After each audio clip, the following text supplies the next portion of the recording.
ourselves up here. It is time that we go racing. Here we go. The lights now gonna come across your screen. Here we go. 1, 2, 3, 4, and it's 5 lights for DTM Racing Champions. We go racing, and already a slow start there from Baiano. Almost making it 3 widest. Mike Van Doorn takes it down the inside from Luke Andretta. It's contact between the Dutchman and the Swiss Superman. Andy Massey 1 to 2. It's already 3 wide as well as Luca tries to catch back up. And what an amazing start! Van Doorn gets it wrong, tries to go for the dive on the inside. Once there's space, let's take it to the helicopter cam. There you see Baiano off the track there, but we look at just across our screens there. Baiano off, and Rupen Orion already tried to get away in the rear camera. There you see the leaders coming through, lock up there, and the BMW of Van Doorn is gonna try to muscle Luca Andretta. Just about gets out the way. I think a mistake there from Rupen Orion. What a lap time. What a lap this is so far. Andy Massey with 1-2. This is the dream start for them. Danny Nasir as well. 3rd position. He's up there in the championship. Don't forget about it. Oh, it's trouble? What has happened? Crocs guns off! Crocs guns off the track! Slides the rear! He's back on, but he's lost a heap of positions! Mads there! Runs off the track! Meanwhile, here comes Mike Van Doorn! And Luke is gonna try to break the slipstream. Mike down the inside. Tries to get the move. Side by side, door to door. It's contact as well. Van Doorn not trying to give up. But Luca now still up ahead. He's in 3rd. Danny Nasir, 2nd position. But the gap now gets to open up. Danny with a prime position that can hold up these drivers behind him and hold on to this 2nd place. But Luca is gonna fight hard. But it would be Van Doorn who still holds on. But if it were to change over like this, if Luca could take the lead and win this race, it's going to be tied between Van Doorn and Andretta. Oh, and Andy Rees runs off wide. That's the exact same mistake he made at Alton Park. And side by side now, Andy Rees has felt the aura of Luke Andretta, and it's too much for him. Side by side on the front straight. Andy Rees needs to dive it around the outside or do something. Is he gonna let go of this one here? They go side by side, cannot get it done. Andy Rees has made the exact same mistake as he did at Alton Park, running off the track just by himself.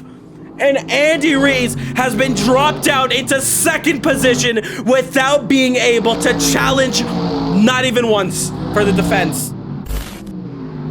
So must P2, if not a P1. As, oh, and take a look at this now. This is a strategy call.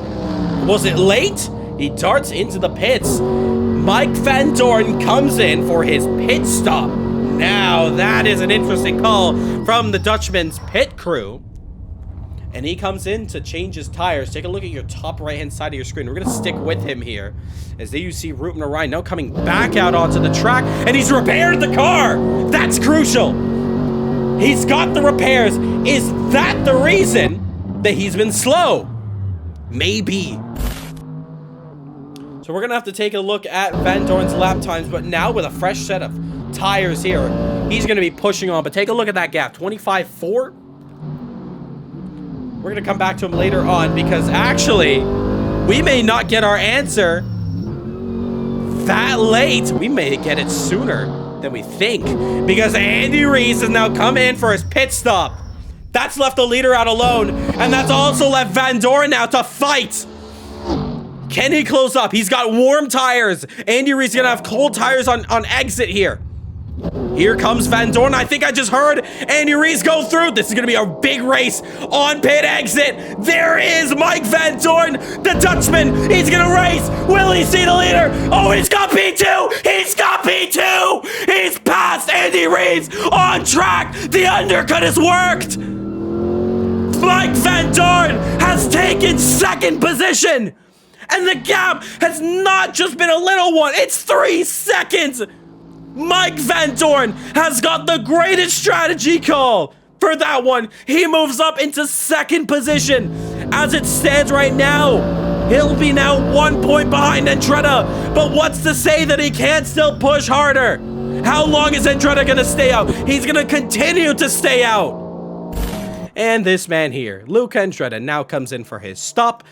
There you see Van Doorn and Andy Rees. What would have happened? Now let's do some math. 31 seconds was the gap between Andy Rees and Luca Andretti, but the gap before was just about 24. So coming across the line here, and Luca Andretti has lost the lead, folks. Luca had a lot more repairs onto the car. Wait a second here, ladies and gentlemen. When you thought the race was over, it's not. Luca Andretti had a lot more repairs, because if you remember to the start of this race, he had heavy contact between himself and Van Doorn. Andy Rees and Mike Van Doorn have taken the lead, with Andy Rees back in the lead. Luca Andretti on the back foot with 6 seconds on him. Wait a second. Wait a second. This race is far from over. 2/10 now, and Mike Van Doorn may have a great run here. If he can get a move that's set up on the back straight, that could be very beneficial, and I think Van Doorn's gonna commit to it. He might. Side by side. No backside contact. Contact's made. That's trouble. So because in the rule book, if you do take a driver out, the best thing to do, let the driver go through. It's the worst feeling in the world, but you gotta let him through.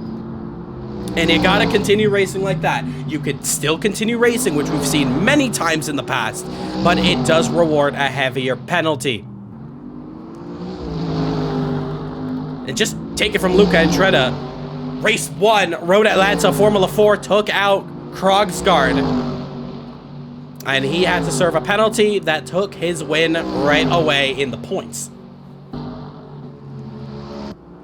And Race of Champions, so competitive, so close in the action. And that is an incident that, well, now has solved itself. But it's this man, Luca Andretti, in the BMW, the Swiss Superman. Give it to him, another one, as DJ Khaled would put it. He wins it at Portland International Raceway. The Grand Prix of Portland goes to Luca Andretti. Mike Van Doorn will come across the start-finish line in a race that he feels like that was his race win, potentially. 40 laps complete, and Van Doorn will finish 2nd position. And Andy Rees will come across the line, beaten and bruised, but will take a 3rd, and Krogsgaard will take 4th position for Andy Matsu.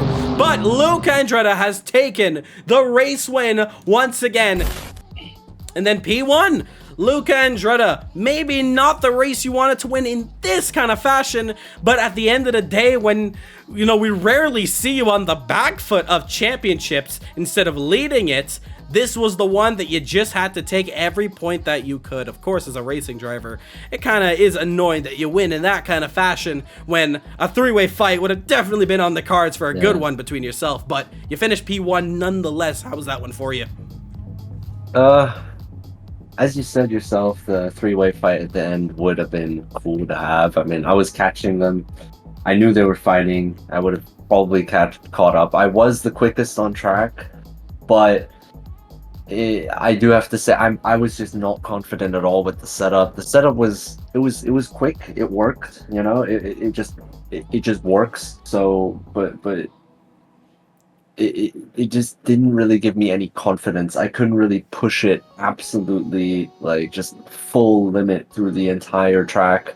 There definitely could have been more work done to it, but I mean, I didn't have the time to do more work, but yeah, I made the best out of it.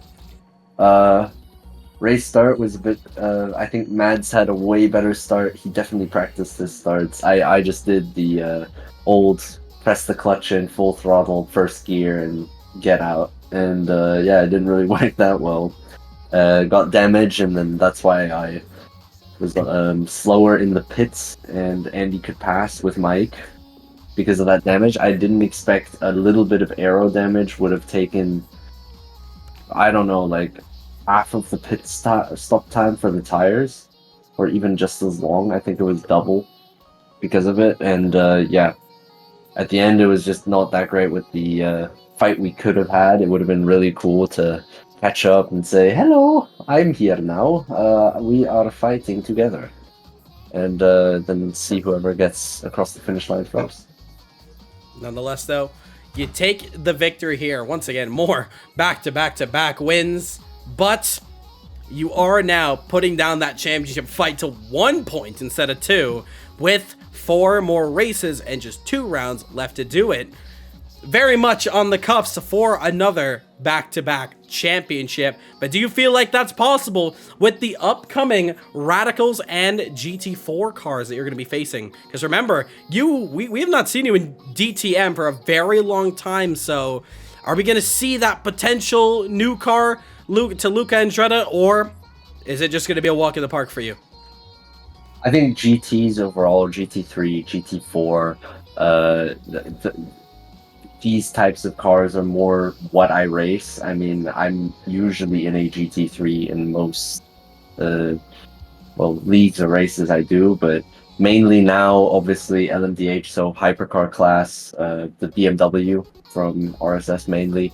We drive those kind of cars, and I'm more used to them.